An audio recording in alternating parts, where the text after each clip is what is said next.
Saudações videográficas, ouvintes do podcast do YouTube.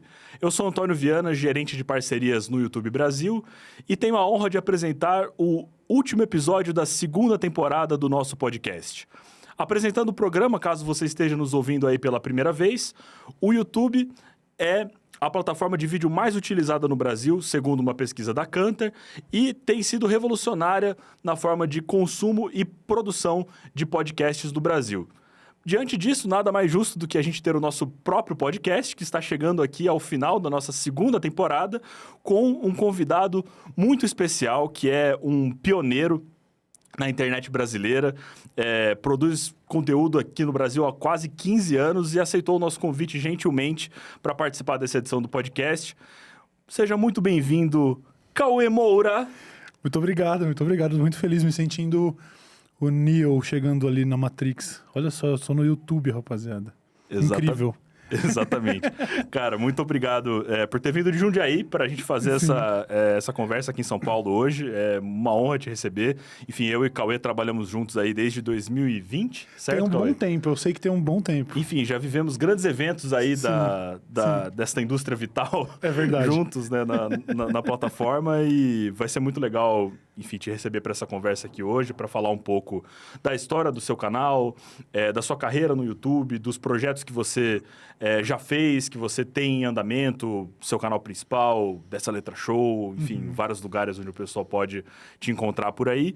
E também ideias, conselhos que você queira dividir com outros criadores de conteúdo que estão começando e querem ter uma carreira tão longeva e tão bacana como a que você construiu. Legal. Então, a ideia é essa. A gente vai ter alguns blocos aqui na nossa conversa para passar por tópicos interessantes, temas interessantes. Enfim, nossa produção também separou alguns materiais para nós olharmos juntos, que gostaria, inclusive, na verdade, de partir para isso já no nosso primeiro bloco. Tá combinado? certo, vamos nessa. Então é isso, bem-vindo ao interior da Matrix, aqui dentro do YouTube.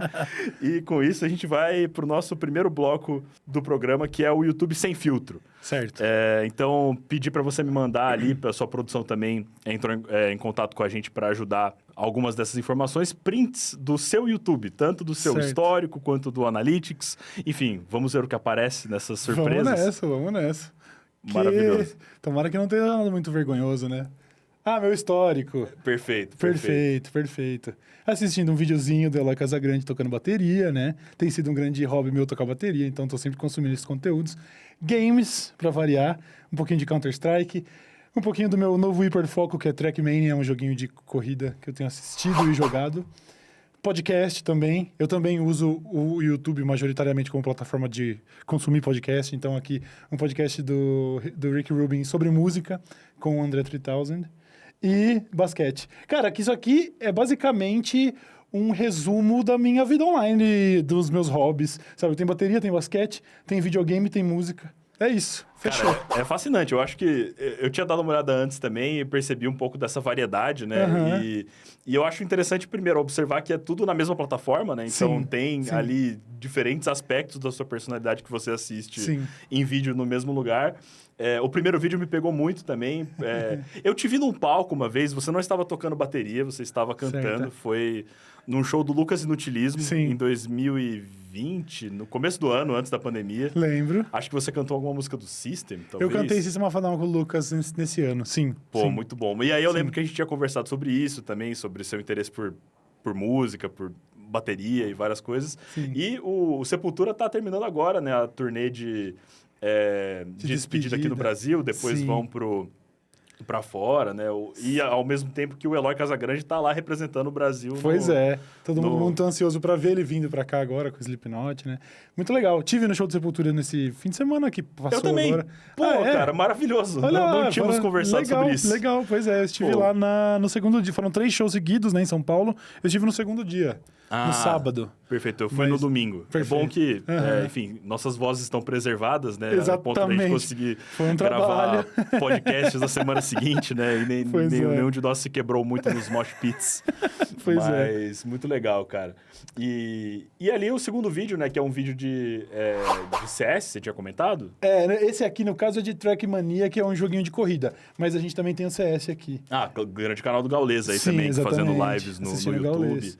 Pois tudo é. mais. E o gameplay, o game faz parte, de certa forma, da sua história no YouTube também, Com certeza, cara, com certeza. Foi em 2011, eu acho, né, que eu comecei a fazer um canal chamado Lich Gameplay, focado principalmente em Battlefield 3 na época, mas deu uma flertada com vários outros jogos e tudo. E games, né, sempre fizeram parte da minha vida, da minha carreira, muito, assim, sempre teve muito presente, né? Alguns dos trabalhos mais legais que eu já fiz estavam relacionados com game, né? Eu fui host de eventos de Counter-Strike que lotaram, tipo, o Mineirinho. Aqui em São Paulo, o ginásio do Ibirapuera, eu estava lá também como host. Tive que entrevistar alguns jogadores em inglês e tudo, foi um baita desafio interessante. E era meio que um sonho, assim, né? Eu me divirto muito fazendo toda essa parada de audiovisual, de YouTube, mas eu sempre gostei da ideia. Eu acho que, não sei, tem a ver com a maneira como eu gosto da entonação da voz do host, assim, sabe? Eu sempre quis ser meio Bruce Buffer, tipo no UFC, anunciando lutas, tá ligado? Maravilhoso. Então, poder fazer isso no universo de videogame foi um negócio muito legal. Fiz alguns trabalhos também com Valorant, que eu também acho muito legal. E sempre tive aí, sabe? Acho que a primeira grande viagem eu fiz em 2011 por causa do YouTube, porque a Electronic Arts, produtora do Battlefield, tava procurando criadores de conteúdo do jogo para ir para E3 em Los Angeles, para conhecer o Battlefield 4 de maneira exclusiva, assim. Então, aquilo explodiu minha cabeça, cara. Eu falei, caramba, eu fui convidado para E3, sabe? Nunca imaginei. Então, os games sempre tiveram lá. Sempre, sempre, sempre. Sensacional. E você comentou de Valorant, você tem um projeto em andamento com a Riot, certo? Na verdade, foi um projeto que ele foi um projeto de férias que aconteceu ano passado. E era uma parada bem experimental, porque eles têm toda uma programação anual de campeonatos, mas durante as férias tinha ali um hiato onde eles queriam criar algo novo, e aí eles fizeram esse conteúdo de receber as jogadas da comunidade para que eu pudesse narrar e apresentar de alguma maneira, né? E foi uma experiência muito, muito legal. Assim como outros trabalhos que eu já fiz, foi uma parada eventual que a gente, sei lá, sonha um dia, quem sabe a gente vai ter uma segunda temporada, não se sabe. Mas foi uma experiência muito, muito bacana também conhecer de perto, visitar os escritórios da Riot, sabe? E é muito doido essa sensação de chegar na Matrix, né? Como eu brinquei aqui no começo. Falar, caramba, eu passo tantas horas, eu tô jogando Valorant desde o dia que o jogo foi lançado, e de repente você tá lá no escritório, fazendo um trabalho com a comunidade, conhecendo, sabe, assim, a diretoria do jogo no Brasil e tudo. É muito doido. Tudo portas que se abriram por causa de YouTube, né? É muito doido. Genial, cara, genial. E assim, é muito bacana ver que você também tá ali assistindo o conteúdo de outros criadores que produzem gameplay, né? Tô vendo outros jogos aqui, né? Pois é. Aqui a gente volta para... Tem mais Counter-Strike, aqui tô vendo que tem comparação de alguns jogos FPS, só que de VR, que eu tenho me interessado um pouco mais por esse universo, mas sempre nos joguinhos de tiro, sempre, desde criança, jogando joguinho de tiro. Aqui tem Counter-Strike, tem gameplay e tem a nova do Linkin Park, né? Então, com a vocalista nova, com né? a vocalista Enfim, nova grande evento aí da Pois indústria musical. Mas é isso. E isso daqui acho que demonstra um pouco, comparando as duas telas, como eu sou heavy user de YouTube mesmo, assim. Antes de criador de conteúdo, eu sou heavy user. É meu ritual diário. Quando eu termino a minha rotina, é ligar a TV e é direto pro YouTube. Eu assisto uma série aqui, outra ali, que tá muito no hype, daí eu vou para as plataformas de streaming, mas via de regra, o meu passatempo é integralmente no YouTube, eu tô o tempo todo. Isso daí é uma rotina que já dura muitos e muitos anos. Sacou? Sensacional. Então você deve entender mais ou menos como as pessoas se sentem com o seu próprio conteúdo, né? Dá pra imaginar um pouco, porque eu tenho aquela meia dúzia de criadores de conteúdo que eu sigo há muitos anos, sabe? Então dá pra imaginar como eu ocupar esse espaço. E que estão presentes em vários momentos do seu dia, da sua semana ali, e você também está nas telas das pessoas que estão na audiência. Exatamente. Do seu canal principal, do Dessa Letra Show, enfim. Uhum. Muito bom. Indo para os próximos prints, vamos ver o que vem em seguida. Agora que a gente já olhou o seu histórico como espectador de vídeos no YouTube, né? Agora a gente vai olhar um pouco algumas coisas do seu Analytics. Então, legal. abrindo a cozinha aqui, esses dados que eu, como seu gerente de parcerias, olho há tantos anos, né? Sim. Mas aqui eu puxei, cara, se eu não me engano, os vídeos mais assistidos de 2024 até agora. Legal. No canal. Legal. E eu acho que é legal também para mostrar um pouco da variedade de tópicos que você aborda dentro do seu canal. A gente pode começar a falar um pouco da sua estratégia de conteúdo no canal principal. E queria que você contasse contasse um pouco para a audiência do podcast aqui quais temas você sente que funcionam melhor no canal, que te ajudam a chegar em pessoas que, de repente, não te assistem todos os dias, mas estão prestando atenção em algum tema do momento. E como que tá a descoberta de conteúdo nos vários formatos aí do seu canal. Legal. Cara, pro tipo de conteúdo que eu crio, que aliás eu acho que eu fui, ao longo desses 14 anos e meio aí criando conteúdo pro YouTube, fui criando essa cultura e educando o público de que eu faço conteúdo de pautas quentes, né? Então eu não sei se essa é uma tendência que serviria para todo tipo de conteúdo sendo criado, para todo tipo de canal, mas comigo eu percebo que funciona muito quando tem algum acontecimento muito relevante que geralmente passa por questões de cultura popular, pode ser da música, pode ser de cultura de digital influencers ou coisa do tipo, e que, de alguma maneira, eu consigo também conversar com esse tema, porque também, às vezes, não adianta se acontecer, sei lá, vamos supor, uma briga dentro do universo da maquiagem ou coisa do tipo, eu vou estar muito alheio a esse universo, então eu também tenho essa questão de tentar criar um conteúdo que sinta orgânico e que pareça que eu estou naturalmente discorrendo sobre ele. Eu não consigo atuar muito, né? Eu tenho que estar engajado emocionalmente com aquele tema para poder criar um conteúdo que eu julgo divertido, né? Então, se a gente olhar ali, por exemplo, o vídeo que mais foi bem até agora é esse da briga do Kendrick Lamar com o Drake. Do beef, né? Do beef. E eu percebi ali que tinha muito conteúdo sendo traduzido, mas estava pouco conteúdo original sendo criado a respeito dessa briga. E aí era algo que pra mim vinha muito naturalmente, porque eu tava mega engajado. É a minha série favorita de 2024, é a briga de Kendrick Lamar. E ela vai longe, né, e cara? Ela vai muito longe, eu já vi entendeu? apresentações de slides extensas, assim, tentando entender todos os desdobramentos. Eu achei muito legal esse seu vídeo, porque ele trouxe para uma audiência brasileira, que às vezes estava acompanhando essa história de uma forma muito fragmentada em outros veículos ou em outros canais, com clipes, cortes, legendados e tal. Você conseguiu amarrar isso muito bem e contar a história do seu jeito, né? Pois é. E eu acho que isso foi sensacional. Mas, então eu entendi que, assim, você parte sempre de uma combinação entre temas que estão em alta, que estão chamando a atenção publicamente, né, de uma discussão, mas do seu interesse também nesses temas para que você se sinta à vontade para falar sobre eles, certo? Sim. Aí uma coisa que eu queria te perguntar é, o que você usa para decidir quais desses tópicos vão para o seu canal principal, para algum dos seus quadros, e quais vão para o podcast do Dessa Letra Show? Como que você equilibra essas pautas, né? Porque é um trabalho de gerenciamento de pautas. Se você trabalho de curadoria, basicamente, e que gera problemas, na verdade. Eu já tinha tido essa experiência de fazer podcasts antes, mas eu queria ter esse programa que fosse um programa... o plano inicial era que fosse diário, ele até foi diário durante um período, a gente está fazendo 3 vezes por semana agora, mas que fosse um programa de horário de almoço e que fosse lidar com trending topics da internet.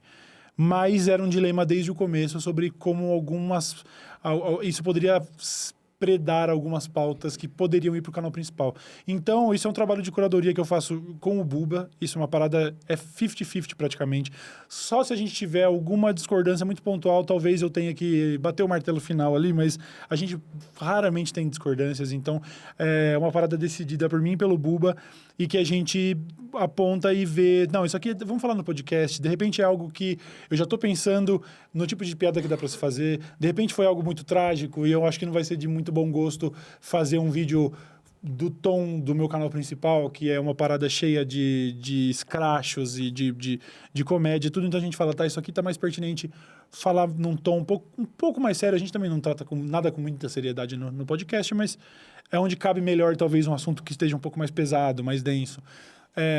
Eu acho que quando eu tô... Se eu estou especialmente apaixonado pelo tema, a gente vai ter que fazer um vídeo para o canal principal, porque ali dá para extravasar muito mais. O podcast é algo para a gente tentar discorrer melhor e tal. Então, tem acontecido agora, pontualmente, a gente está vendo ali, em si falando de cultura de criador de conteúdo e de digital influencer. O caso Deolane Bezerra, por exemplo. É uma pessoa que eu não conheço tanto, é uma parte desse universo da internet que eu não acompanho tanto, então a gente reserva isso para o podcast, porque daí a gente pode ficar discutindo com mais calma e tal. Eu não me vejo fazendo um vídeo editado, cheio de piadas sobre isso, porque eu já sou um pouco mais alheio a esse tema. Então, eu acho que talvez tenha a ver com essa sensação de calor mesmo, assim, de pensar, pô, esse tema eu acho vai me agradar muito falar sobre ele, a gente reserva o canal principal para isso. O Dessa Letra Show acaba sendo um depósito de tudo o que está acontecendo, sabe? Eu acho que é isso. Mas é mais uma questão de feeling também, sabe? Às vezes a gente até repete o tema, a gente passa brevemente por ele no podcast e com base na repercussão e no próprio feedback da galera falando, pô, mas isso tem que ter um vídeo no canal para explicar melhor. Daí a gente vai lá e trata com maior cuidado no canal. Então, é sempre esse jogo, assim, entendeu? Perfeito. E acho que é muito legal ter os dois espaços também, porque permite que você, em um deles, talvez faça mais um sobrevoo por vários assuntos ali, né? Fale um pouquinho do que está mais quente, do que acabou de acontecer, mas sem precisar fazer um roteiro completo, né? Então, aprofundado de vários minutos sobre um único assunto. E aí você consegue também, sentindo a resposta do público, né? Porque criar no YouTube, acho que sempre teve isso, mas você é uma pessoa que eu vejo que consegue continuar fazendo isso de maneira muito sábia, de ser responsivo ao que o seu público está achando, né? Das coisas. Então, isso que você falou, né? Mencionei alguma coisa no DL Show ali que renderia a pauta para um vídeo inteiro no canal principal, e você vê nos comentários, né? Seja nos comentários ao vivo, seja nos comentários dos vídeos, e você vai criando, não no escuro, né? Você vai respondendo as reações do público aí, que é algo muito bacana. Eu acho isso bem bacana. Um método bem interessante de trabalhar, uma parada de feeling e também de demonstrar carinho por quem espera que você vá por um caminho ou outro e tal. Acho bem bacana. Exato. Queria mandar um abraço pro Buba, aí que, enfim, geralmente ele está atrás das câmeras, né? Sim. Essa figura sempre presente no canal. Quando eu conheci ele pessoalmente, como fã do seu canal, fiquei muito emocionado ali de ter... É um figura, sem dúvida. Um tempão ali. Inclusive, queria te agradecer também por ter recebido a gente aí em 2 gravações Dessa Letra Show, uma em 2022, outra agora em 2024, né? Sim, sim. Enfim... Eu não apareci nos vídeos, né, mas o pessoal do YouTube estava lá. Pessoal, deixem nos comentários aí quais vocês acham que foram os episódios no final do programa. Legal. A gente revela. Legal. Eu tenho que mandar um abraço pro Buba também, porque a maior qualidade dele acaba não aparecendo, que é a paciência para lidar comigo. Que é uma parada... Ele tem esse talento, assim, em todos esses anos aí de relacionamento, eu nunca vi o cara ficando bravo comigo, e ele tem vários motivos pra isso. Então, Buba, é nóis. Obrigado, você é um anjo na minha vida. Há quantos anos vocês trabalham juntos? Cara, primeiro a gente se conhece há 20 e poucos anos, sacou? Conheci ele em 97, quando eu me mudei pro prédio em que ele morava. E aí a gente fez faculdade juntos, eu terminei a faculdade em 2009 para 2010. Aí eu comecei o YouTube. No YouTube eu devo ter ficado talvez 3 anos sozinho. E aí o Buba entrou ali. O Buba já deve estar comigo há uns 10 anos, no mínimo, assim, eu acho. Caramba, cara. Eu não sei se eu tô errado, mas deve ser por aí. Perfeito, cara. Não, que sensacional. A importância de parcerias que são de longa data também, né? Pois é, tão cara. longevas quanto o próprio canal. Exatamente. Aí, então, mais um abraço, Buba. Cauê, temos mais alguns prints pra gente terminar nosso primeiro bloco. Vamos ver o que a produção traz aqui pra gente. Aqui, enfim, continuando abrindo a cozinha do canal, né? Obrigado por ter compartilhado com a gente também alguns dados do seu Analytics, né? Aqui são dados de 2024, né? Então, métricas que a gente geralmente acompanha, né? Visualizações, tempo de exibição e inscritos, né? Essas comparações que o YouTube Studio faz automaticamente são geralmente ano contra ano, né? Então, a gente está olhando aqui... Sim. De 1º de janeiro de 24 até o dia que a gente tirou o print, né? Que foi meio de dezembro de 2020, meio de setembro de 2024, e comparando com a mesma quantidade de dias anteriormente, né? E aí a gente vê que o seu canal está tendo mais visualizações e um aumento ainda mais expressivo em tempo de exibição. Pois é. Esse ano, né? Eu consigo explicar isso porque, infelizmente, o canal principal ele acabou sendo deixado de lado em momentos por causa do trabalho do podcast. E o podcast acaba de completar 2 anos e eu acredito que ele estava um pouco mais abandonado durante o primeiro ano de podcast, que foi o ano passado. Agora a gente tenta também dar um carinho especial com novos projetos e tudo mais, mas o podcast tem sido a prioridade por causa talvez a substância do conteúdo. É o que tem mais, pelo menos do ponto de vista pessoal, é o que mais tem preenchido, assim, realizado. A gente tem se divertido muito fazendo podcast. E aí o canal acaba pagando o pato, né? Então, ainda é legal, ainda é um número muito expressivo, são 9 milhões de acessos, mas isso era algo que em outros períodos a gente fazia por mês, entendeu? E aí a gente tá contando por ano. Mas é isso, a gente pulverizou o trabalho, então algumas das visualizações vão vir do canal de cortes, algumas visualizações vão ficar no canal do podcast, conteúdos que a gente posta em outras redes e tudo mais. Então, é algo que está muito mais pulverizado e que, infelizmente, os números do canal principal ele sofre. Mas quando a gente olha para o trabalho como um todo, ainda dá para observar que o público está lá, sacou? Total. E mesmo ele não sendo tão movimentado quanto ele já foi em outras épocas, né? Sempre que você posta vídeos novos, o público te acompanha, né? Sim. Você consegue trazer um pessoal que tá contigo aí desde o começo do canal, pessoas que foram te descobrindo ao longo do caminho também, né? Sim, sim. E eu acho que isso é muito legal e mostra que funciona essa sua estratégia de ter um programa separado em um canal específico, mas também continuar alimentando novos projetos e ideias novas no canal principal. Acho que são coisas legais de se observar. Eu acho legal porque nunca foi uma estratégia muito pensada. A gente sempre lidou com o conteúdo da maneira mais orgânica possível, criando o tipo de coisa que eu gostaria de ver, sabe? E de alguma maneira, que bom que isso coincidiu com o que tantas pessoas gostariam de ver. A gente percebe, até inclusive pelo número de inscritos, né? Um canal que não ganha no saldo inscritos há muito tempo, fica oscilando ali num número, mas dá para você ver se você realmente dá uma destrinchada no Analytics, que você mostra o número de inscritos perdidos, mas também mostra o número de inscritos que chegaram, né? E apesar desse número fechar negativamente, ainda tem bastante gente que chega. Então, eu acho que é um resultado muito legal, mas que eu não posso ficar atribuindo a grandes estratégias de a gente escolheu ir por aqui. Foi algo que foi acontecendo, sabe? É realmente a ideia de criar conteúdo que a gente gostaria de consumir, sacou? Total. E eu atribuiria talvez a consistência, né? De estar presente ali, de estar se renovando, fazendo coisas novas sempre, né? Tanto no seu canal quanto em canais parceiros, né? Depois a gente pode falar mais de outros projetos nesse sentido, mas é sensacional, cara. Muito obrigado por compartilhar com a gente.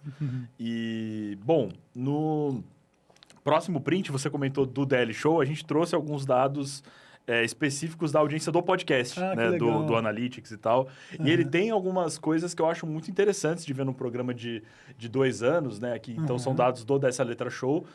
Esse primeiro dado aqui eu acho muito interessante de ver a proporção da audiência de inscritos, né? Então, é um canal que tem uma audiência muito leal ali, sempre tem perto de 20% das pessoas ali dos últimos 28 dias que são espectadores novos, né? Que estão chegando no canal, então vocês conseguem chegar nisso, né? Mas é uma audiência muito fiel, assim. Legal. E aí, em termos demográficos, assim, de gênero e idade, é o público que vocês pretendiam alcançar desde o começo? Na verdade, não, porque o público feminino, historicamente, sempre representou 1/5 da nossa audiência. Só que eu fazia um conteúdo muito mais chulo, muito mais escrachado. Então, a expectativa era que com o Dessa Letra Show a gente pudesse mudar um pouco esse cenário e se tornasse um ambiente onde mulheres se sentissem um pouco mais confortáveis para assistir. Mas também tem a ver com talvez essa fidelidade do público, não é o público do Dessa Letra Show é basicamente o público que me seguia e o público que seguiu o Load, que também criava conteúdo de cultura pop. E a gente sabe que, falando de quadrinho na internet, as mulheres muitas vezes são super desencorajadas a estarem nesses ambientes por uma série de comportamentos e tudo mais.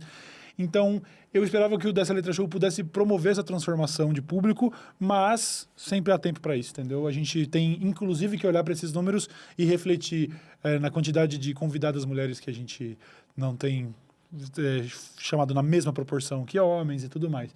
Então, não é um número que me assusta, porque eu estou acostumado a ver sempre esse número há quase 15 anos. Para cada 5 pessoas que me assistem, 4 são homens.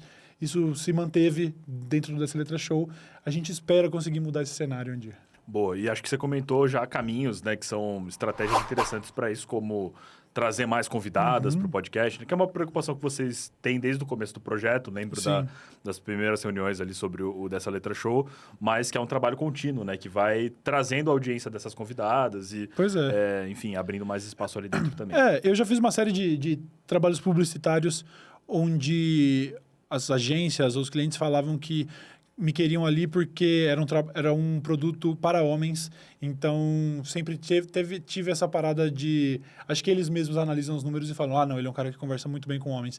Eu não sei quão problemático isso é. A gente precisa sentar em cima desses números aí e analisar direitinho. Total. E a idade? Tem alguma coisa que, em parcerias com marcas, alguma coisa assim, acaba influenciando? Eu acho que sim.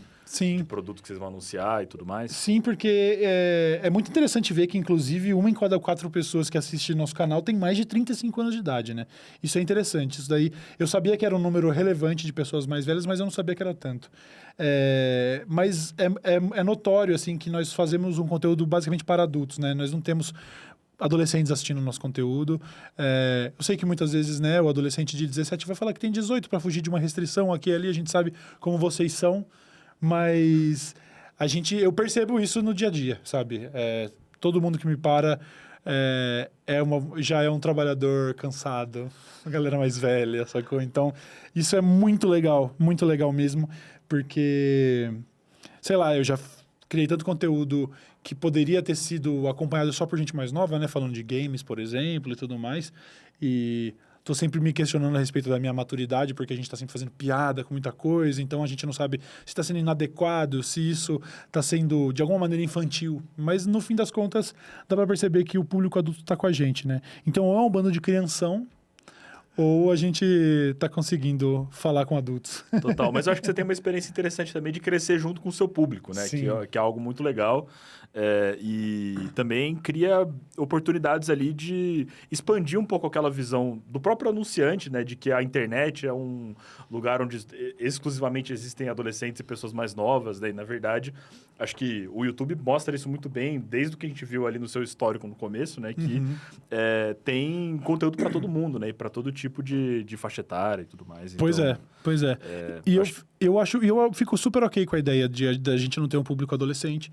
Eu acho que tem muito a ver com isso que você disse. É um público que envelheceu comigo, então eu alcancei números grandes assim na internet ao longo de uma carreira muito longeva, assim, mas atualmente nós somos um grande clube, mas que ele realmente não entra muita gente, não sai muita gente. Então, essa galera envelheceu comigo e é ela quem tá lá até hoje. Boa. Vamos para os últimos prints desse primeiro bloco do programa, Cauezão, que vão, inclusive, ser excelentes para ilustrar um pouco essa coisa que você estava falando agora de sua história dentro do YouTube, né? Então, a gente separou aqui um print aqui do canal em 2014, né? Então, a gente não conseguiu as miniaturas, as thumbs dos vídeos, mas dá para ver até um pouco a interface do YouTube, né? Trazer aquela nostalgia ali do que tinha desde aquela época. E é legal ver, né, o que estava em destaque no canal na época. Acho que era o quadro do Cozinha Hardcore, talvez? Cozinha Hardcore, é verdade. Nossa, o Cozinha Hardcore, caramba, bicho. E eu tô olhando ali Brothers, né? E aquilo revela também, assim, algumas das pessoas que estiveram comigo pelo caminho. Ali tem o Truta Vidita, tem o Truta Vidita que foi quem participou do... Eu Sou um 337. Eu Sou um 337, Falaremos disso daqui a pouquinho. Falaremos. Tem ali Meu Mundo Minha Vida, o João de Jundiaí, que aliás eu tava falando alguns dos youtubers que eu sempre assisto, né? O João tá sempre lá, o Meu Mundo Minha Vida. Canal Nostalgia do Castanhari, o Marcos Castro... meu canal de games. Caramba, que doideira, cara. Que doideira, nostálgico demais. É interessante ver que várias pessoas continuam no YouTube também, estão do seu lado até hoje, né? Viveram aventuras aí. Sim, pois é. Entre esse print e a data de hoje, né? São 10 anos isso. 10 anos. Pouca coisa mudou com relação ao network, assim, eu vou amigos pessoais e tudo mais. Tô diariamente jogando videogame com o Castanhari. Tava falando com o João esses dias, sabe? O Gorila Branco ali, que fazia um conteúdo de cinema pro YouTube. Hoje trabalha no meio do audiovisual. Teve comigo recentemente. É toda essa galera. É muito, muito doido ver isso. Que a gente conseguiu manter essas pessoas por perto. Da hora, cara. Que da hora. Muito bom, cara. E eu acho que é legal lembrar também, vendo isso, né? Que você não constrói uma carreira de influenciador sozinho, né? Você está inserido numa comunidade, num ecossistema ali de outras pessoas que vão crescer com você, que vão fazer projetos juntos, né? E muito legal ver como que isso se espalhou, se desenvolveu aí ao longo do tempo. Pois é. Muito massa. E o outro print é o mesmo site, né? A mesma URL, vamos dizer assim, só que 10 anos depois, que é um print do seu canal hoje, né? Que a gente tirou logo antes de entrar aqui no estúdio. Muito mais familiarizado com essa imagem aí. Exato. O canal já chamava Cauê Moura, né? Porque originalmente ele chamava Desce a Letra. Chamava Desce a Letra, youtube.com/Desce a Letra, exatamente. Acho que em 2014 ele já tinha mudado pro nome atual, né? Que é o seu nome. Mas aí já dá pra ver que, por exemplo, as sessões, né? As playlists ali do canal são um pouco diferentes, né? Tem essa playlist personalizada dos vídeos que variam para cada espectador, que é uma novidade aí da interface do YouTube mais recente. Legal. Tem os seus quadros, né? Então, Visão Popular, cara, queria que você falasse um pouco sobre esse projeto. Legal. E quando ele começou e o que você tem buscado fazer nele. Cara, o Visão Popular, como eu disse, né? Há muitos anos o público está acostumado a me ver criando conteúdo de pautas quentes, pautas ferventes, na verdade. E se por um lado isso é bom porque existe um engajamento imediato ali das pessoas que querem muito saber o que está acontecendo naquele momento, por outro, esse vídeo, 3 dias depois, eu sempre gosto de comparar com o jornal que está cobrindo a gaiola do papagaio, sacou? Vira lixo. As pessoas não vão assistir um vídeo que tem 15 dias. Então, apesar de eu já ter criado conteúdos que eram mais frios, né, com o Cozinha Hardcore, o canal de games e tudo mais, fazia vários anos que a gente não criava um conteúdo que pudesse ser assistido ano que vem, sacou? E aí eu tava conversando disso com o Buba, e eu gosto muito, uma parada que inclusive o Dessa Letra Show tem trazido, é que essa questão do storytelling que a gente faz de maneira a criar entretenimento é muito legal, mas eu queria poder fazer isso com histórias clássicas, histórias mais, às vezes, substanciais. Mais atemporais, né? Mais atemporais, mas principalmente mais relevantes mesmo, mais importantes para nossa história, sabe? Sair um pouco só desse mundinho de fofocas de celebridade e poder falar sobre coisa um pouco mais séria, de maneira irreverente ainda, né? Que é um conteúdo que eu sinto essa carência. Ele é feito, eu já vi outros canais gringos fazendo, mas eu falei, cara, quem que tá falando? Se eu quiser, por exemplo, sei lá, aprender sobre a queda da Bastilha, só que tem alguém fazendo comédia com isso? Tem alguém realmente escrachando sobre isso? Tem alguém que vai usar um viés político que me atrai, sabe? Então, aí eu comecei a conversar disso com o Buba, e aí a gente, inclusive foi uma grande coincidência, porque a gente tinha falado que ia ser uma espécie de nerdologia, só que muito mais escrachado, e ao mesmo tempo a galera que faz o Nerdologia, que é o Estúdio 42, eles estavam entrando em contato com a gente. E eu sou zero místico, mas aquilo foi mágico, sacou? Eu falei, caralho, os produtores do Nerdologia estão entrando em contato com a gente. Vamos falar para eles do projeto que a gente tem, que é para fazer o nosso Nerdologia, sacou?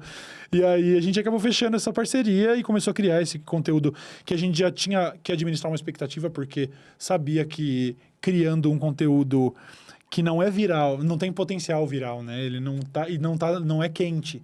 A gente sabia que ia ter que olhar para os números de maneira diferente, muito mais pé no chão. E acabou indo super bem, assim, foi além do que eu imaginava.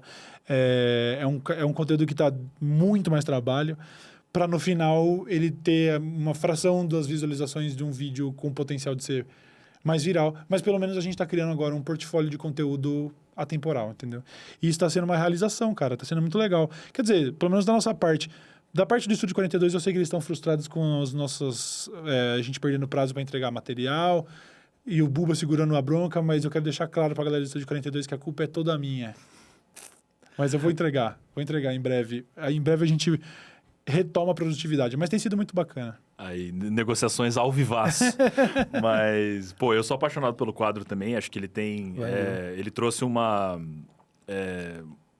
onda nova de público para o canal, justamente nesse longo prazo, né? Então, a gente sempre via ali, olhando para o Analytics, né? Que eram picos e vales muito dramáticos, né? Porque era o tema do dia, então o pessoal vinha, assistia muito rápido os primeiros dias que você lançou o vídeo, mas eram poucos os casos que conseguiam continuar relevantes ali ao longo do tempo, porque a temperatura da notícia vai variando mesmo, né? Mas acho que o Visão está conseguindo construir esse portfólio, né? De vídeos mais aprofundados, mais atemporais, fora que é um item muito legal da sua coleção de vídeos, assim, né? De estilo. E eu gosto muito de ver como que você desenvolveu uma linguagem falando de pautas mais quentes e assuntos do presente, né? Sim. E você consegue trazer isso para temas do passado. Enfim, tem toda uma avenida de criação de conteúdo que você consegue tirar daí, né? É legal. E, mais uma vez, o tipo de conteúdo que eu gostaria de ver, entendeu? Tento, às vezes, fazer esse exercício.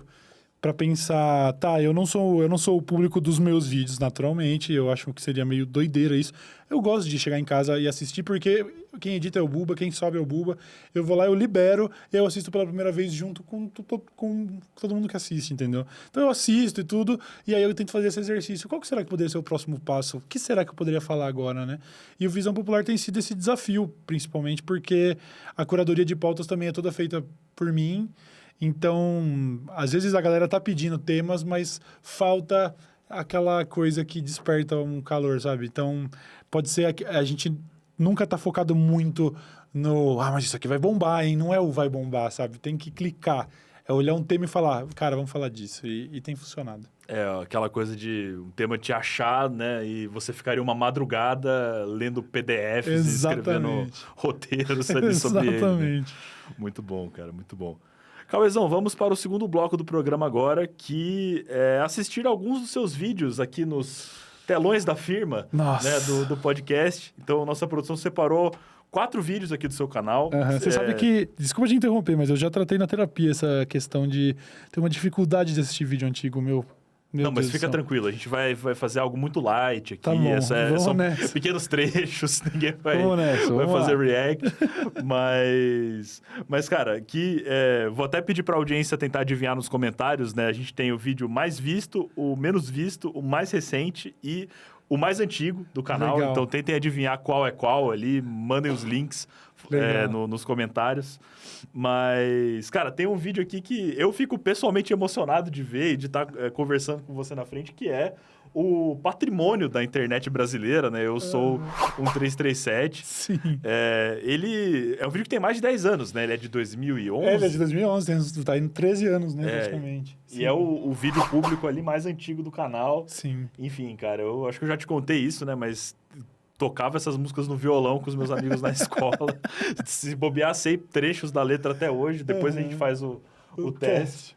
Mas, curiosamente, por ele ter sido viral na época e ele ter virado uma espécie de meme também, ele virou um vídeo que, de vez em quando, traz audiência até hoje pro canal. Você não percebe isso ali? Percebo. É muito doido porque... Isso eu não consigo ter a percepção que as pessoas vão ter, né? Pra mim, eu sei exatamente o que eu tava pensando, o que eu tava planejando, até onde o negócio chegou. Foi o meu primeiro vídeo que viralizou, primeiro vídeo que teve 1 milhão de acessos. Eu nunca achei que ia ter 1 milhão de acessos em nada na vida. E as pessoas colocaram esse vídeo, e bem como alguns outros dessa mesma época, série, né, de vídeos do MC Dark Sorcerer, como algo que passou por um processo de que foi super hypado na época. Alguns envelheceram bem, outros nem tanto, não sobreviveram ao teste do tempo e viraram cringe. Depois eles passaram desse negócio e passaram a virar um cringe meio cult, assim.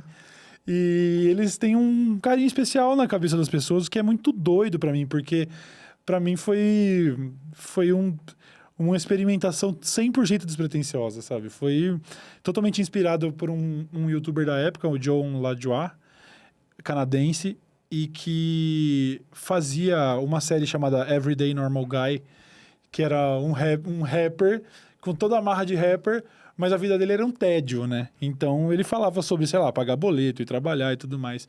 E aí eu sempre tive essa parada com os games e eu falei, e um rap de games, né? Isso daí nunca foi feito, sacou? Pelo menos eu nunca tinha visto por aqui.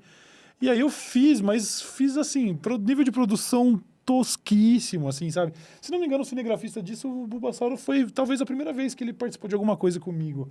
Não me lembro. Mas aí foi uma parada totalmente escrachada, assim, editado ali, meio, sabe? E eu me lembro exatamente que eu tinha colocado, programado o horário do lançamento. Eu acho que eu tinha colocado, sei lá, 11 da manhã amanhã. Mas eu tinha errado o fuso horário. E aí eu acordei e o vídeo tinha saído já. E eu falei, saiu de madrugada o vídeo, já estragou tudo, já flopou, já deu ruim. Só que começou a viralizar de verdade, sacou? Um monte de blogs da época começaram a postar e tudo. E isso foi o que me levou para os primeiros eventos, assim. A primeira vez que eu subi num palco... Eu não achei que... Eu tinha subido no palco como adolescente para cantar com bandinhas, assim, né? Mas nunca achei que ia subir como uma atração. Não, ganhou prêmios, inclusive, Ganhei. Né? De melhor banda de new metal. É verdade. Ai, meu Deus. Mas é isso, subir num lugar lotado de gente, as pessoas cantando a música, aquilo tomou proporções tão inimagináveis, assim, foi surreal, absolutamente surreal. Não, total, cara. E isso é muito impressionante, assim. Queria que você contasse também um pouco dos bastidores, assim. Onde foi gravado? Especificamente essa cena que abre o clipe é a varanda da casa do meu pai. O que, curiosamente, depois dessa varanda, a gente fechou 4 paredes ali. E ali eu gravei os meus vídeos durante anos, assim. Então, tem toda uma temporada no meu canal onde existia uma parede que o papel de parede imitava madeira, assim. E tinha uns quadrinhos e tal. Era exatamente esse lugar, assim. Essa imagem, no futuro, passaria a ter uma parede ali. Então, assim, onde eu gravei Eu Sou um 337, onde eu gravei mais centenas de vídeos, sacou? Que é exatamente onde virou meu estúdio. Algumas cenas no meio do mato aí, por exemplo, hoje já são, sei lá, supermercados, estacionamentos, já viraram uma série de outras Ou coisas. seja, o mundo foi se transformando em volta do vídeo ali. Em volta de Eu Sou um 337. Que doido, Muito cara. doido, cara. Muito bom. E aqui tem o vídeo mais recente do canal, né? Que é o fim do Twitter/X no Brasil. Sim. Que já é uma pegada mais de temas quentes, né? Um vídeo que foi muito bem no seu canal também, trouxe bastante audiência aí na onda dessa polêmica. E é no seu atual estúdio, certo? Esse é no atual estúdio, que divide estúdio com o Dessa Letra Show, exatamente. Cara, eu sempre achei essas artes do cenário muito incríveis. É, assim. meu pai. Seu pai? Meu pai, enfim, ele era um artista plástico, era até eu nascer. E aí eu nasci e matei um artista ao mesmo tempo, né? Ele teve que se tornar pai de família, foi procurar um emprego formal e tudo mais. Mas sempre que existem essas oportunidades, eu tento trazer ele de volta. E você vê pelo produto que ele entrega, não é... Tipo, eu não tô fazendo caridade nenhuma, é o cara que manja pra cacete disso. E, inclusive, o cenário do Daily Show, todo preto ali, que parece uma sala de charuto e tal, foi ele que fez tudo. O cenário do Daily Show é 100% autoria do meu pai, entendeu? Eu mandei pra ele as referências, assim, e ele botou a mão na massa, sacou? Maravilhoso, cara. E te ajuda com a loja também, né? Sim. Com os produtos do canal e tudo mais. Pois que é. Acho que você é uma referência muito bacana também de como transformar um canal numa marca, né? Então, o Dessa Letra, nome antigo do canal, que virou o seu canal principal, virou um podcast, virou uma loja, virou várias coisas, né? E as pessoas se identificam com isso como uma espécie de estilo de vida ali, né? Sim. Eu acho que você consegue concentrar isso em torno do canal e das coisas que são suas paixões, seus interesses de uma forma muito legal. E é muito bacana ver seu pai te ajudando com tantos lados. Eu não fazia ideia que o cenário era dele também. Sim. Mas, cara, indo pro próximo vídeo da lista, né? Tem aqui esse que, curiosamente, é o vídeo menos visto, mas que é muito legal para comentar uma paixão sua, um talento seu também, que é sua relação com o mundo do poker, né, cara? Exatamente, cara. Exatamente. É muito doido porque o YouTube também mudou completamente a minha relação com o mundo do poker, porque eu comecei a jogar poker em 2008. Nunca... na época, eu tinha as ambições de ser um baita jogador, e quem sabe um dia... Eu reparei muito rapidamente que eu talvez não tivesse a disciplina que se exige de um profissional de poker, né? Então, eu entendi que aquilo seria um hobby pra mim, mas eu já jogo há, enfim, muitos anos. Quando dá isso? 16 anos, sei lá. Em 2015, foi a primeira vez que eu resolvi falar sobre poker no YouTube. Eu fiz um vídeo chamado O Melhor Jogo do Mundo. E esse vídeo teve mais de 1 milhão de acessos. E toda a comunidade do poker brasileiro, pelo menos a maioria das figuras que eu admirava, começaram a entrar em contato comigo. Eu já acompanhava alguns dos profissionais, campeões mundiais, o André Acari, que hoje é dono da Fúria, entre outras figuras, eles começaram a entrar em contato. E aí eu fui convidado para participar de torneio aqui, de participar do curso ali e tal, e eu acabei integrando a comunidade do poker como uma espécie de, sei lá, embaixador cultural, sacou? Não assim, por toda a comunidade, mas eu comecei a perceber que eu comecei a chegar em lugares com o poker, não por ser um profissional do poker, mas por ser um divulgador, sacou? Isso é muito legal. Tudo por causa do YouTube. E acho que tem um conselho interessante que dá para extrair daí para outros criadores de conteúdo, né? Que é essa ideia de enxergar mercados em torno dos seus interesses também, né? Que tem, às vezes, coisas que você, às vezes, enxerga como um hobby muito lateral ali nas coisas que você está fazendo e tal, mas que pode ser o centro de uma comunidade toda de fãs, de pessoas ali que gostam daquilo. E aí, conforme você vai construindo uma presença digital forte também, né? As marcas desse mercado podem se interessar em trabalhar com você para alcançar essas pessoas, para criar conteúdos específicos que conversem com a sua linguagem ali, ou até te chamar para participar de eventos, né? Sim, essa é uma dica interessante para quem trabalha com isso, ou pretende trabalhar com isso, é realmente entender que existem infinitos nichos a se abordar e que muitas vezes algumas oportunidades financeiras que aos olhos do grande público podem não parecer ser as mais interessantes. Esse, por exemplo, é o vídeo menos visto do meu canal, mas dentro do universo do poker foi onde eu fiz financeiramente os contratos mais relevantes que eu já tive. Então, entender isso também, que eu estou lidando com uma comunidade menor. Os jogadores de poker no Brasil não são muitos se comparados aos jogadores de futebol, por exemplo, mas é saber explorar essas oportunidades, entendeu? Então, eu já viajei bastante por causa do poker, já participei de muita coisa boa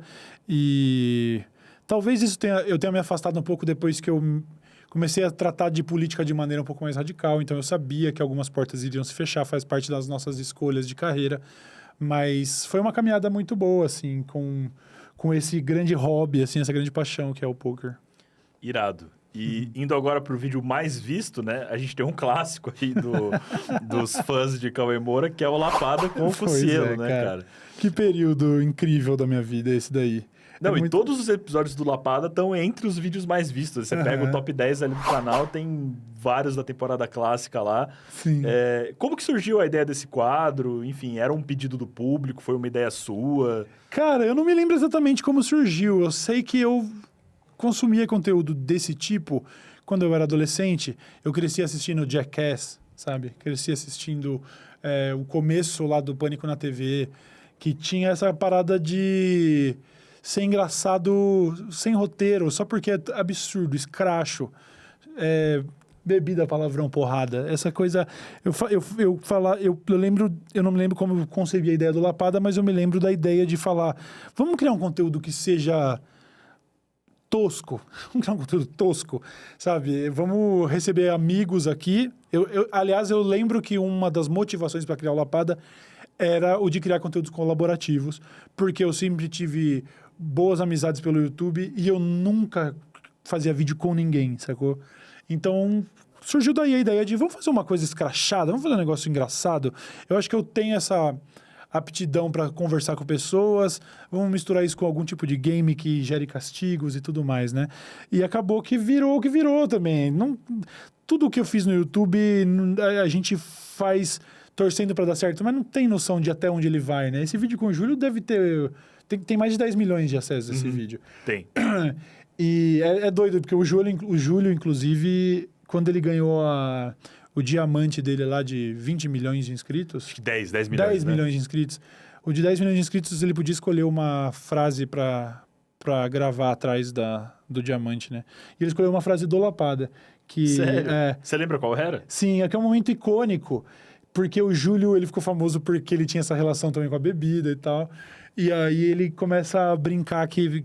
Quase dizendo assim, isso aqui pra mim não é castigo ter que beber, porque eu adoro uma cana, uma cachaça, eu sou o canal Canalha, eu sou Júlio Cossielo, ele fala assim.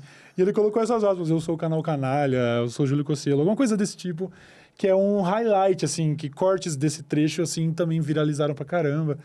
É muito doido, cara, muito doido. Muito doido porque, mais uma vez, um conteúdo despretensioso e é muito besta, é muito engraçado, cara. A gente até tentou voltar com isso depois no futuro, mas aí eu já não tinha tanto...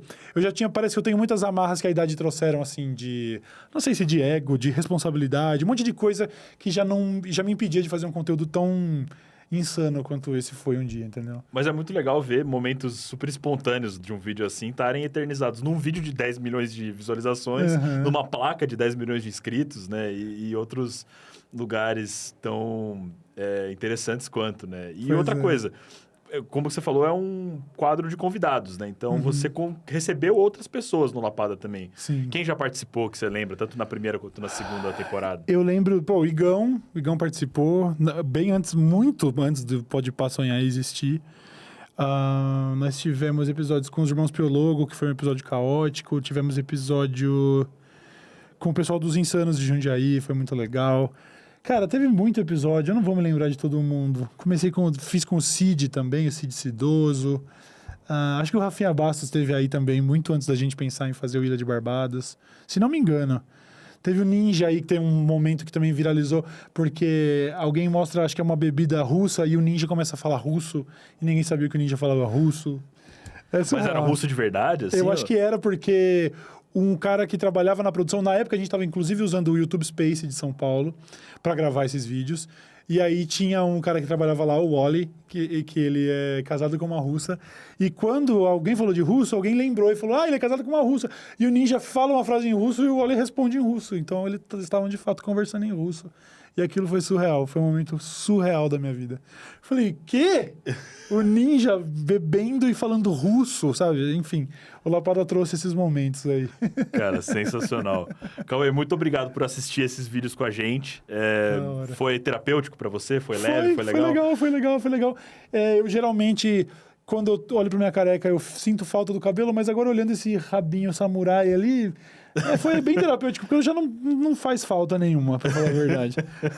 Pô, era uma grande tendência, né, na época do vídeo ali. Essas coisas vão... Igual o print do canal de 2014, né? Sim. Você vai vendo que coisas da sua interface pessoal também foram mudando de lá pra cá. Sim. Ai, cara, muito bom.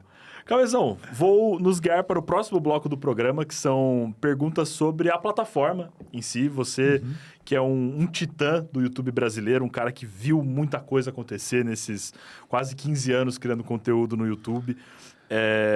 A gente falou já aqui que você foi um pioneiro no YouTube Brasil, né? Mas eu queria ouvir com um pouco mais de detalhe como foi a sua experiência como um desbravador da plataforma, né? Você chegou aqui quando tudo era mato, né? Sim. Como é que foi cortar esse mato? Como foi... Cara... Como era lá no começo, enfim. Como foi o começo de tudo no YouTube? Muito doido porque... Eu tenho que voltar no Bulbasauro, porque a primeira vez que eu fui editar um vídeo, era um vídeo gravado com a câmera dele. Isso em 2005. De 2005 para 2006, quando a gente começou a fazer vídeo de parkour. E aí, foi ali que eu fiz os meus primeiros uploads no YouTube. Mas assim, uma edição no Movie Maker, completamente tosca. Inclusive, coincidentemente, faz papo de 2 semanas que eu recuperei a senha do e-mail deste canal. Então, eu pude reassistir alguns vídeos depois de 18 anos, assim. Que estavam lá como não listados? Que estavam lá como não listados. Caramba! E isso, não, assim, a minha memória era de que esses vídeos eram toscos, mas não tão toscos. É horroroso, é muito ruim, mas... pertence ao seu tempo, né?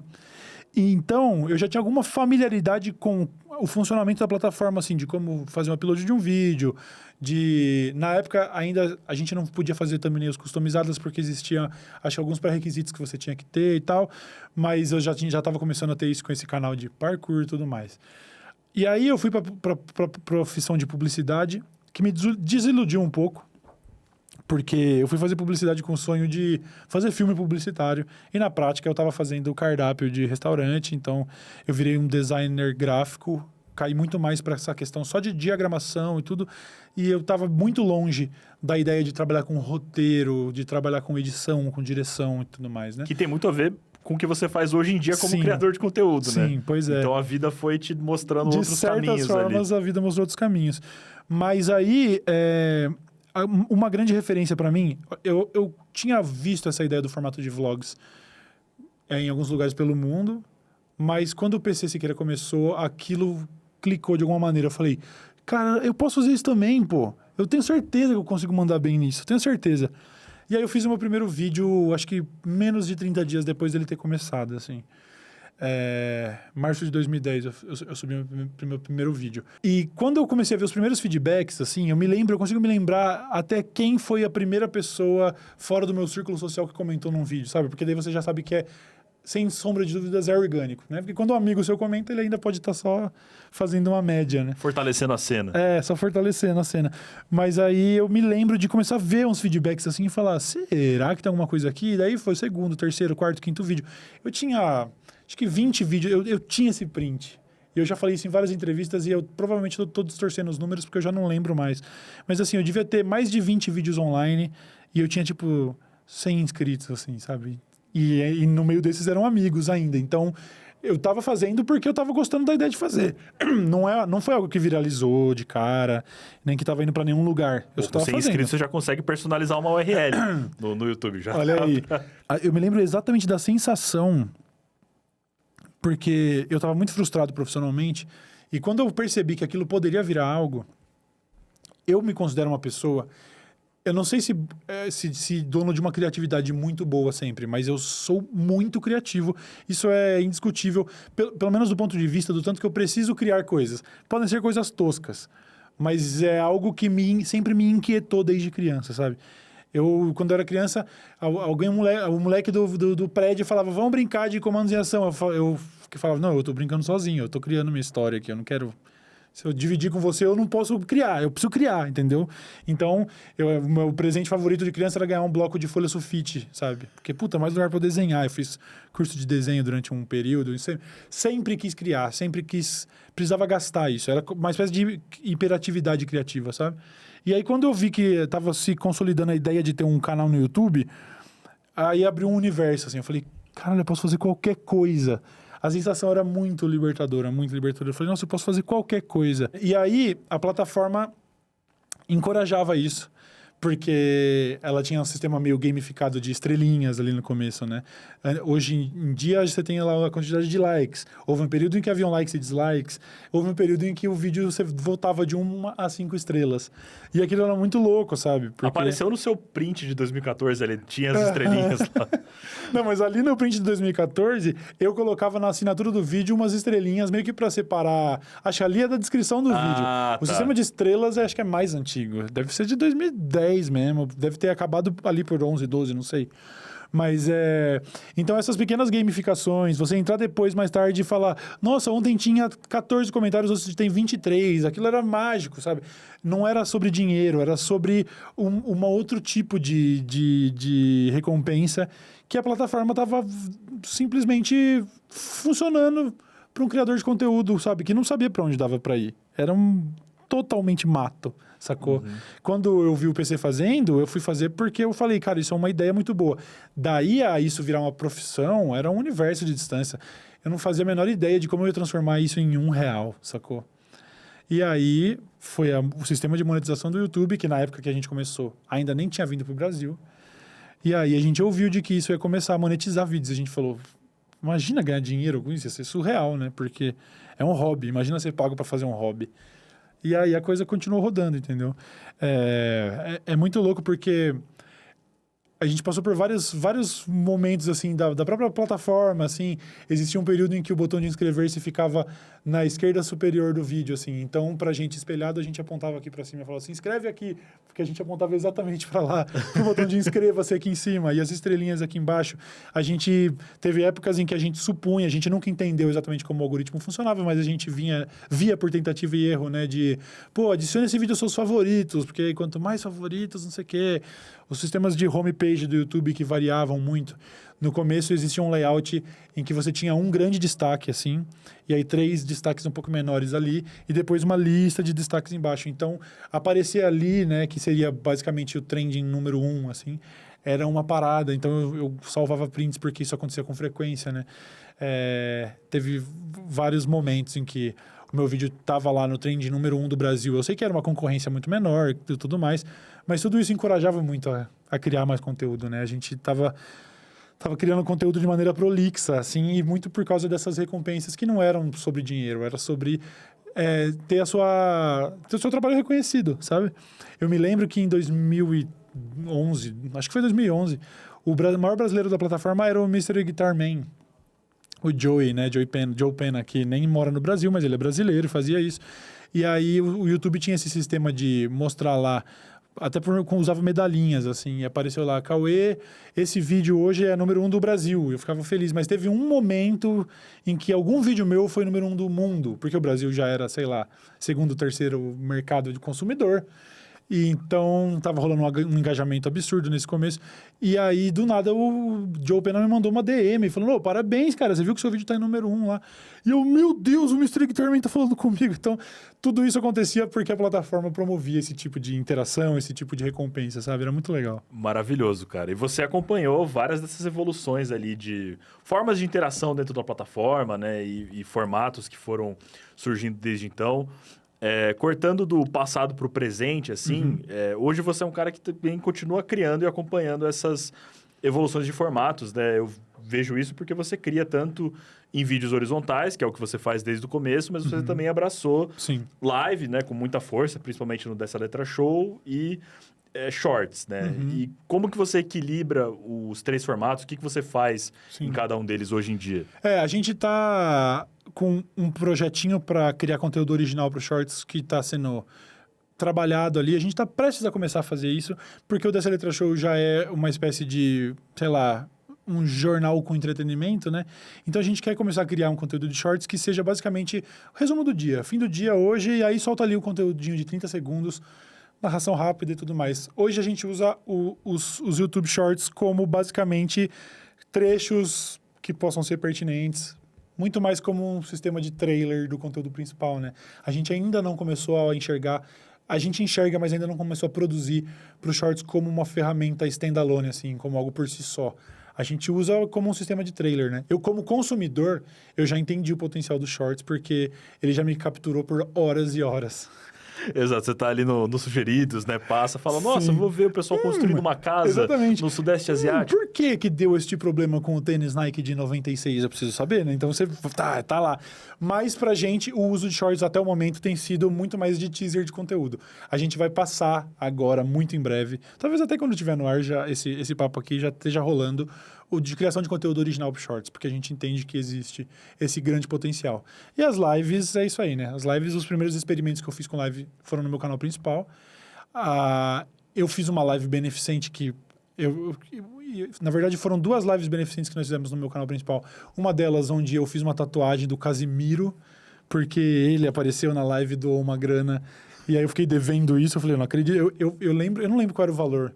Mas eu falei, não, você doa 15 pau agora aí, vamos ver então, se eu não tatuo tua cara. E aí ele já pediu meu Pix na hora, e aí beleza, isso bombou, essa live teve... Eu não sei quantas mil pessoas assistiram, mas depois eu fiz uma outra live beneficente onde eu tava tirando a barba. Essa eu acompanhei de perto. Essa live teve, se não me engano, quase 50 mil pessoas simultâneas. Eu não lembro qual das 2 foi, mas pelo menos uma delas... Teve uma que a gente chegou a quase 50 mil pessoas e tal. E aí, isso inclusive serviu meio de trampolim pra ideia do Dessa Letra Show, né? Falei, cara, conteúdo ao vivo é tão legal, é muito bom, sabe? Adoro consumir conteúdo ao vivo hoje em dia. Os jogos que eu tenho assistido, eu prefiro assistir, às vezes, a stream do jogo. E aí, terminou, é só assistir agora a gravação. Tá lá no YouTube a gravação. Não é a mesma coisa. Eu queria ter visto ao vivo, sacou? Então, o ao vivo tem muito disso, assim. E já faz anos que a gente tá criando, de alguma maneira, algum tipo de conteúdo assim, mas era esporádico. Aí o Dessa Letra Show veio para consolidar essa parada do formato do ao vivo. Eu acho incrível. Muito bom, cara. E um formato que tem a ver com o ao vivo, né? Mas que vocês exploram de várias outras formas também, é a questão dos podcasts, né? Você já tinha um projeto de podcast lá do Poucas, né? Com a Move, antes do Dessa Letra Show, e o Dessa Letra Show que surgiu em 2022. Sim. Desde então, o que você sente de diferenças desses 2 projetos e qual que é a sua relação com o formato de podcast de maneira geral? Legal. O Poucas me dá muito orgulho. Eu fiz 90 e poucos episódios entrevistando algumas das figuras que eu admiro, assim, pessoas que eu nunca achei que eu ia ter a oportunidade de conversar. Mas o Poucas, ele tinha pretensões mais sérias. E isso me deixava ansioso pra cacete, nervoso. Era uma carga emocional muito grande de fazer o Poucas, porque eu queria me propor a fazer um conteúdo que fosse mais sério e tudo mais. E a galera adorava, e era muito legal, e tinha um baita feedback foda. Mas... tinha 2 fatores. O primeiro era esse, eu coloquei a barra numa altura que eu não estava conseguindo alcançar, estava me frustrando a ideia de fazer um conteúdo numa sala escura, frente a frente, cara a cara, sabe? Uma parada que tinha um viés talvez um pouco mais tradicional, de programas como de Marília Gabriela, coisa do tipo, e aquilo me frustrava um pouco. E segundo lugar, não era uma plataforma minha, né? Eu fiz em parceria com o UOL, foi o UOL quem viabilizou, inclusive, muitas das coisas e dos convidados. O que, de certa forma, também era um problema às vezes, porque tinha convidados que iam lá para dar uma entrevista para o UOL e eles nem sabiam quem eu era.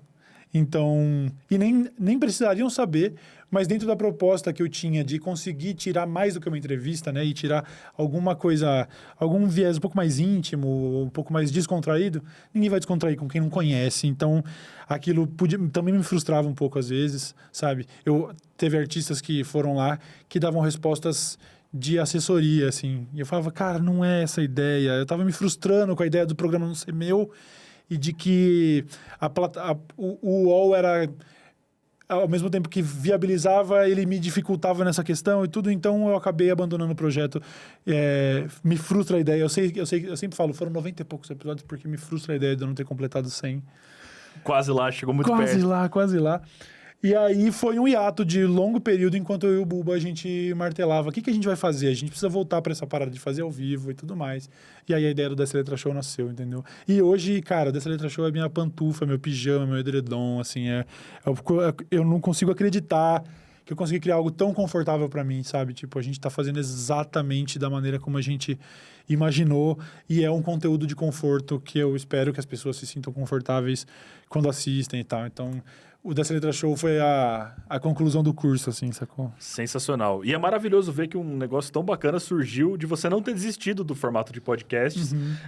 Claro, por experiências que agregaram muito, mas que não eram exatamente do jeito que você queria fazer. Sim. E depois insistir nisso, né? E repensar, reformular as coisas. Então, tem muitas possibilidades dentro de um mesmo formato, né? E projetos novos que podem surgir ali. E falando como ouvinte Dessa Letra Show, eu acho que esse conforto, ele passa muito pro público também, né? Tem várias pessoas que assistem, inclusive na televisão, né? Na tela grande ali, ou no próprio celular, mas que levam vocês como companhia ali da hora do almoço, de momentos durante a tarde, né? Eu acho que isso é fruto da autenticidade que vocês imprimem no conteúdo, né? E o tanto que vocês se sentem à vontade ali dentro também. Cara, é incrível porque eu sempre lidei com questões de ansiedade.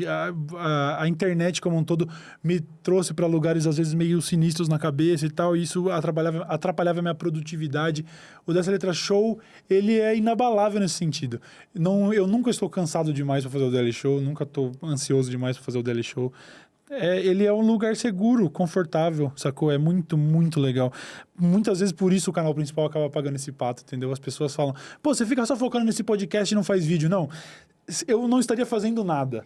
Eu não estou bem, por isso eu não estou gravando vídeos. O Dessa Letra Show é um caso à parte, sacou? Parece que às vezes eu tô mais confortável naquela poltrona do que eu estaria em casa, sacou? Então, é muito doido. Total. Eu prometi que eu ia revelar pra audiência quais foram os episódios que eu presenciei ao vivo, né? O de 2022, aqui, se não me falha a memória, foi aquele que... foi o dia que a live do Lo-Fi Hip Hop lá da menininha estudando caiu. Pela primeira vez em muitos anos. Então estávamos juntos quando isso aconteceu. E o segundo foi agora, foi o do Vitor Camejo. Do Camejo, exatamente. Que, muito legal. Comecei a seguir o podcast que ele tá fazendo lá. Legal. Do Só no Brasil depois também. E foi muito bacana ver um episódio que era só você, o Load, o Buba ali no set e outro com um convidado, né? Então, vocês conseguem ter um programa que funciona com esses dois formatos, né?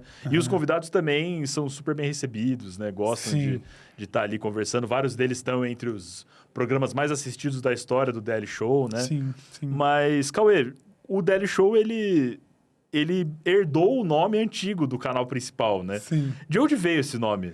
De onde veio a expressão Dessa Letra? A minha inspiração de formato, a minha maior inspiração de formato é um cara que... inclusive serve apenas como inspiração de formato, que ele tem umas controvérsias. Nós temos divergências ideológicas profundas, que era o Luiz Carlos Alborguete, o cara que inspirou o Ratinho, inclusive. O Luiz Carlos Alborguete, ele era um cara... que batia na mesa, assim... Talvez ele tenha criado, pelo menos no Brasil, o conceito de jornalismo visceral, sacou? Vamos falar de um assunto, mas eu vou mostrar o tanto que esse assunto me deixa indignado e puto. E ele berrava e xingava e batia na mesa e tudo mais. E aí eu pensei, cara, eu sou muito ranzinza com uma série de assuntos, assim, principalmente na idade que eu tava ali, 23 anos, 22 anos, assim. E aí eu falei, cara, eu vou fazer eu peguei a inspiração do formato do PC e falei... Eu não vou falar de coisas do cotidiano, eu vou falar de coisas que me incomodam. Vai ser um programa ranzinza, sabe? Pra ficar realmente pra falar mesmo, pra rasgar o verbo, E aí eu fiquei pensando em termos, assim. Eu falei, pra descer a letra. Eu acho que... Eu espero que seja autoexplicativo o suficiente, que é sobre falar mesmo, entendeu? Então, veio daí que veio esse nome, sacou? Com o tempo... Eu fui envelhecendo, mudando de tom, aí muitos vídeos são só engraçados, não tem nenhuma pretensão de serem revoltados ou coisas do tipo, mas o nome já estava consolidado. Muito bom, cara. É um nome maravilhoso, tanto que ele está vivo até hoje, né? Pois é. Seguimos aí descendo a letra. E para pegar um pouco do alfa ao ômega dos seus vídeos ali, a gente falou do nome antigo do canal, o nome que está dentro do podcast, né? Queria falar um pouco do que você costuma dizer no final dos vídeos, que é o seu bordão. Né? O obrigado pela sua audiência, pela sua paciência, por ser esta pessoa maravilhosa e tchau. Sim. Da onde veio isso? Foi uma coisa que surgiu organicamente? Cara, eu sempre quis falar isso, estou muito feliz que eu realizei um sonho agora na frente do microfone.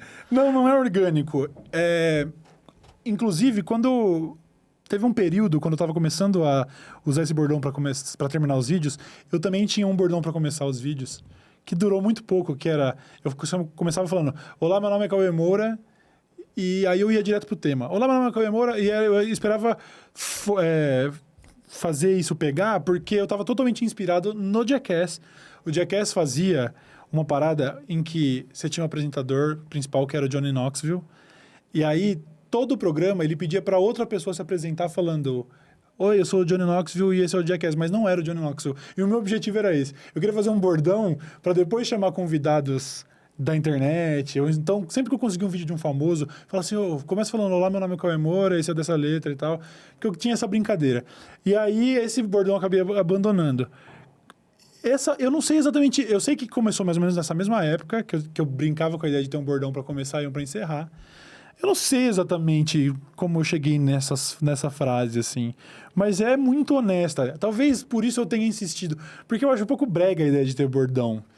Mas é muito honesta a ideia de, tipo, pô, que bom que vocês ainda estão vendo. Que bom que vocês ainda têm paciência pra me ver, sacou? Principalmente porque às vezes eu demoro muito pra voltar. Ou então porque às vezes eu sou ranzinza demais. Às vezes eu escolho um tema que eu sei que vai cutucar metade da audiência ali. Não precisava... Então, eu tô sempre agradecendo pela audiência, pela paciência e por ser essa pessoa maravilhosa.